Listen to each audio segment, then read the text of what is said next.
জানিয়ে দেব এই মুহূর্তে হাতে পাওয়া সর্বশেষ গুরুত্বপূর্ণ আপডেট বাংলা সংবাদ। শুরুতেই থাকছে বেগম খালেদা জিয়ার গাড়ি বহরে হামলা, শেখ হাসিনার বিরুদ্ধে মামলার আবেদন। 2015 সালে ঢাকা সিটি কর্পোরেশন নির্বাচন প্রচারণা চালাতে গিয়ে রাজধানীর কাউরান বাজারে বিএনপি চেয়ারপারসন খালেদা জিয়ার গাড়ি বহরে হামলার অভিযোগে মামলার আবেদন করা হয়েছে। রবিবার ডিএমপির তেজগাঁও থানায় এ সংক্রান্ত একটি অভিযোগ দায়ের করা হয়েছে। এতে অভিযুক্ত করা হয়েছে সাবেক প্রধানমন্ত্রী ও আওয়ামী লীগ সভাপতি শেখ হাসিনা সহ মোট 113 জনকে। এবারে জানা গেল শেখ পরিবারের কে কোথায়। জুলাই কোটা সংস্কার আন্দোলনে উত্তপ্ত হয়ে ওঠে দেশ। শিক্ষার্থীরা সরকারি চাকুরিতে এই প্রথা বাতিলের দাবিতে রাস্তায় নেমে আসে। শিক্ষার্থীদের দাবি শেষ পর্যন্ত এক দফা দাবিতে পরিণত হয়, আর শেষমেশ তাদের এক দফা দাবির পরিপ্রেক্ষিতে শেখ হাসিনা ক্ষমতা ছেড়ে ভারতে পালিয়ে যেতে বাধ্য হন। শেখ হাসিনা বিদেশ যাবার পরে তার পরিবারের অন্য সদস্যরা কে কোথায় আছেন জানাবো এ বিষয়ে বিস্তারিত, সঙ্গে থাকুন। জানাবো শেখ হাসিনার ক্ষমতাচ্যুতির আগে যেভাবে পরিস্থিতি সামাল দিয়েছিলেন সেনাপ্রধান ওয়াকারুজ্জামান। এবার মুখ খুললেন গুম হওয়া সাংবাদিক কাজল, দিলেন ভয়ঙ্কর সব তথ্য। স্বৈরশাসক শেখ হাসিনার আমলে 53 দিন গুম ছিলেন একটি দৈনিক পত্রিকার আলোচিত ফটো সাংবাদিক শফিকুল ইসলাম কাজল। ছাত্র জনতার গণঅভ্যুত্থানে শেখ হাসিনা দেশ ছেড়ে পালিয়ে যাবার পর গুম নিয়ে মুখ খুলেছেন ভুক্তভোগী এই সাংবাদিক। সম্প্রতি টেবিল টক ইউকে শীর্ষক একটি অনুষ্ঠানে গুমের সময়কার অভিজ্ঞতার বর্ণনা দিলেন কাজল। বলেন, আমার 53 দিন চোখ বেঁধে রেখেছে, আমার মুখে বল দিয়ে রাখতো, আমি কথা বলতে পারতাম না, শ্বাস নিতে পারতাম না। আজ যারা কথা বলতে পারছেন তাদের সবার সঙ্গে এমন আচরণ হয়নি। এবারে থাকছে সাবেক ডিবি প্রধান হারুনা রশিদের ব্যাংক অ্যাকাউন্ট জব্দ করা হয়েছে। সেই সঙ্গে তার স্ত্রী, সন্তান এবং তাদের মালিকানাধীন ব্যবসা প্রতিষ্ঠানের ব্যাংক হিসাব লেনদেন স্থগিত করা হয়েছে। রোববার বাংলাদেশ ব্যাংকের আর্থিক গোয়েন্দা সংস্থা Bangladesh financial intelligence unit Bangladesh bank এবং আর্থিক প্রতিষ্ঠানগুলোর কাছে সংক্রান্ত নির্দেশনা পাঠিয়েছে। এবং সর্বশেষ জানাবো আন্তর্জাতিক সংবাদ। 24 ঘন্টায় 960 সেনা, 27 ড্রোন সহ ব্যাপক ক্ষয়ক্ষতি ইউক্রেনের। রাশিয়ান বাহিনীর প্রবল আক্রমণের মুখে বিগত 24 ঘন্টায় 7টি মাল্টিপল লঞ্চ রকেট সিস্টেম, 27টি ড্রোন এবং 960 জন সেনাসহ ব্যাপক ক্ষয়ক্ষতির শিকার হয়েছে ইউক্রেন। রোববার এক বিবৃতিতে রুশ প্রতিরক্ষা মন্ত্রণালয় এসব তথ্য জানিয়েছে। এতক্ষণ শিরোনাম শুনছিলেন, এবার বিস্তারিত। প্রিয় দর্শক, আপনি যদি এই চ্যানেলে নতুন হয়ে থাকেন, ভিডিওটি দেখতে দেখতে চ্যানেলটি সাবস্ক্রাইব করে আমাদের সঙ্গেই থাকুন। আর এই ভিডিও সম্পর্কে আপনি আপনার মূল্যবান মতামতটি কমেন্ট বক্সে জানিয়ে দিন। আর হ্যাঁ প্রিয় দর্শক, জানিয়ে দিন ভিডিওটি কোথা থেকে দেখছেন। খালেদার গাড়ি বহরে হামলা, শেখ হাসিনার বিরুদ্ধে মামলার আবেদন। 2015 সালে ঢাকা সিটি কর্পোরেশন নির্বাচনী প্রচারণা চালাতে গিয়ে রাজধানীর কাউরান বাজারে বিএনপি চেয়ারপারসন খালেদা জিয়ার গাড়ি বহরে হামলার অভিযোগে মামলার আবেদন করা হয়েছে।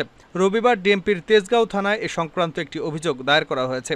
এতে অভিযুক্ত করা হয়েছে সাবেক প্রধানমন্ত্রী ও আওয়ামী লীগ সভাপতি শেখ হাসিনা সহ মোট 113 জনকে। তবে ঊর্ধ্বতন কর্তৃপক্ষের অনুমতি মিললে মামলা হিসেবে তা গ্রহণ করা হবে বলে জানিয়েছেন তেজগাঁও থানার ওসির চার্জে থাকা পরিদর্শক সারোয়ার আলম। তিনি জানান, 2015 সালে ঢাকা সিটি কর্পোরেশনের নির্বাচনী প্রচারণা চালাতে গিয়ে হামলার শিকার হয়েছিলেন খালেদা জিয়া। ওই সময় তার গাড়ির বহরে হামলা হয় রাজধানীর কাউরান বাজার, বাংলা মোটর এবং ফকিরাপুলে। ওইসব হামলায়ও সরকার দলীয় সম্পৃক্ততা বলে গণমাধ্যমে খবর বেরিয়েছিল। ওই ঘটনায় আজ 26 নং ওয়ার্ড বিএনপির সাধারণ সম্পাদক বেলাল হোসেন বাদী হয়ে অভিযোগ দাখিল করেছেন। অভিযোগে সাবেক প্রধানমন্ত্রী সহ আওয়ামী লীগের বিভিন্ন পর্যায়ে নেতাকর্মীদের আসামি করা হয়েছে। অভিযোগটি গ্রহণ করা হয়েছে। বিষয়টি ঊর্ধ্বতন কর্তৃপক্ষের মাধ্যমে জানানো হয়েছে। অনুমতি পেলে অভিযোগটি মামলা হিসেবে রেকর্ড করা হবে। জানা গেল শেখ পরিবারের কে কোথায়। জুলাই কোটা সংস্কার আন্দোলনে উত্তপ্ত হয়ে ওঠে দেশ। শিক্ষার্থীরা সরকারি চাকুরিতে এই প্রথা বাতিলের বিরুদ্ধে রাজপথে নেমে আসে, কিন্তু তৎকালীন আওয়ামী লীগ সরকার তাদের দাবি না মেনে বল প্রয়োগ করতে থাকে। এক পর্যায়ে আইনশৃঙ্খলা বাহিনীর সদস্যরা শিক্ষার্থীদের উপর গুলি করে। এতে শত শত মানুষের প্রাণহানি ঘটে। এরপর তৎকালীন সরকার তাদের সিদ্ধান্ত থেকে সরে আসলেও শিক্ষার্থীরা 9 দফা দাবি জানায়। এরপর সরকারের বল প্রয়োগ অব্যাহত থাকলে শিক্ষার্থীদের দাবি আস্তে আস্তে সরকার পতনের এক দফায় রূপান্তরিত হয়। অবশেষে গত 5 আগস্ট ছাত্র জনতা রোষানলে পদত্যাগ করে দেশ থেকে ভারতে পালিয়ে যান শেখ হাসিনা। এরপর দলের মন্ত্রী, এমপি এবং বিভিন্ন পর্যায়ের নেতারা কেউ কেউ দেশ ছেড়েছেন, আছেন আত্মগোপনে। এমন অবস্থায় আওয়ামী লীগের দলীয় মন্ত্রী, এমপি এবং শেখ পরিবারের সদস্যরা কে কোথায় আছেন এই জিজ্ঞাসাই অনেকের। জানা গেছে, রাজনীতির সঙ্গে সংশ্লিষ্ট শেখ পরিবারের বেশিরভাগ সদস্যই এখন আর দেশে নেই। 5 আগস্টের আগে এবং পরে তারা দেশ ছেড়ে চলে গেছেন। গত 5 অগাস্ট সামরিক বিমানে দেশ ছাড়েন শেখ হাসিনা এবং তার ছোট বোন শেখ রেহানা। ওই দিন শেখ হাসিনা এবং শেখ রেহানা ছাড়া পরিবারের আর অন্য কোনো সদস্য দেশে ছিলেন না। শেখ হাসিনার ছেলে সজীব ওয়াজেদ জয় যুক্তরাষ্ট্রে অবস্থান করছেন। তার মেয়ে সাইমা ওয়াজেদ বিশ্ব স্বাস্থ্য সংস্থার আঞ্চলিক পরিচালক হিসেবে দিল্লিতে কর্মরত। সরকার পতনের সময় তিনি দিল্লিতেই ছিলেন। দিল্লিতে যাবার পর তার মা এবং খালার সঙ্গে সাইমার সাক্ষাৎ হয়। শেখ রেহানার মেয়ে টিউলিপ সিদ্দিক ব্রিটিশ মন্ত্রী, তিনি লন্ডনে বসবাস করেন। শেখ রেহানার ছেলে রেদওয়ান সিদ্দিকী সরকার পতনের সময় দেশে ছিলেন না। গত 3রা অগাস্ট ঢাকার হজরত শাহজালাল আন্তর্জাতিক বিমানবন্দর থেকে বিমান বাংলাদেশ এয়ারলাইন্সের একটি ফ্লাইটে দেশ ছাড়েন বঙ্গবন্ধু পরিবারের আরেক সদস্য, ঢাকা দক্ষিণ সিটি কর্পোরেশনের মেয়র ফজলে নূর তাপস। শেখ ফজলে নূর তাপসের বড় ভাই শেখ ফজলে শামস পরশ আওয়ামী যুবলীগের চেয়ারম্যান। তিনি দেশে আছেন নাকি বিদেশে এ নিয়ে সংগঠনের কারো কাছে কোনো তথ্য নেই। যুবলীগের একজন নেতা জানিয়েছেন ফজলে শামস পরশ আন্দোলন চলাকালে কোনো এক সময় তিনি বিদেশে গেছেন। এদিকে আওয়ামী লীগের ব্রিগেডিয়ার সদস্য শেখ ফজলুল করিম সেলিম দেশ ছাড়তে পারেননি বলে জানা গেছে। বঙ্গবন্ধু পরিবারের সদস্য হিসেবে বরিশালের প্রভাবশালী নেতা আব্দুল হাসনাত আবদুল্লাহ ছোট ছেলেকে নিয়ে ভারতে চলে গেছেন। বাগেরহাটের 1 আসনের সাবেক এমপি শেখ হেলাল সরকার পতনের আগেই দেশ ছেড়ে গেছেন। তবে তার ছেলে বাগেরহাট 2 আসনের সাবেক এমপি শেখ সারান নাসের তন্ময় দেশ ছাড়তে পারেনি, তিনি দেশে আত্মগোপনে আছেন। শেখ হেলালের ভাই খুলনা 2 আসনের সাবেক এমপি শেখ সালাউদ্দিন জুয়েলকে সরকার পতনের পর টুঙ্গিপাড়ায় আছেন বলে জানা গেছে। শেখ হাসিনার ক্ষমতাচ্যুতির আগে যেভাবে পরিস্থিতি সামাল দিয়েছিলেন সেনাপ্রধান, বাংলাদেশের শিক্ষার্থীদের নেতৃত্বে মাসব্যাপী বিক্ষোভের সূত্র ধরে পরিস্থিতি যখন আরও খারাপের দিকে যাচ্ছিল, এমন সময় দেশজুড়ে সেনা মোতায়েন করে সরকার। এর মধ্যে 2 আগস্ট সেনাপ্রধান জেনারেল ওয়াকারুজ্জামানকে কঠিন পরিস্থিতির মুখোমুখি হতে হয়।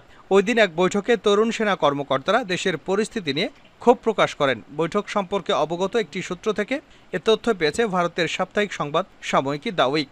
বাংলাদেশের চলমান পরিস্থিতি নিয়ে কর্মকর্তাদের সঙ্গে মত বিনিময়ের জন্য সেনাপ্রধান বৈঠকটি ডেকেছিলেন। সূত্রটি জানায়, সেনা কর্মকর্তাদের ক্ষোভ প্রমোশনে সেনাপ্রধান এবং এ বিষয়টি তুলে ধরেন। যদি অগণতান্ত্রিক উপায়ে ক্ষমতা হস্তান্তর হয় তাহলে বাংলাদেশ কেনিয়া বা আফ্রিকার অন্যান্য দেশের মতো হয়ে যেতে পারে।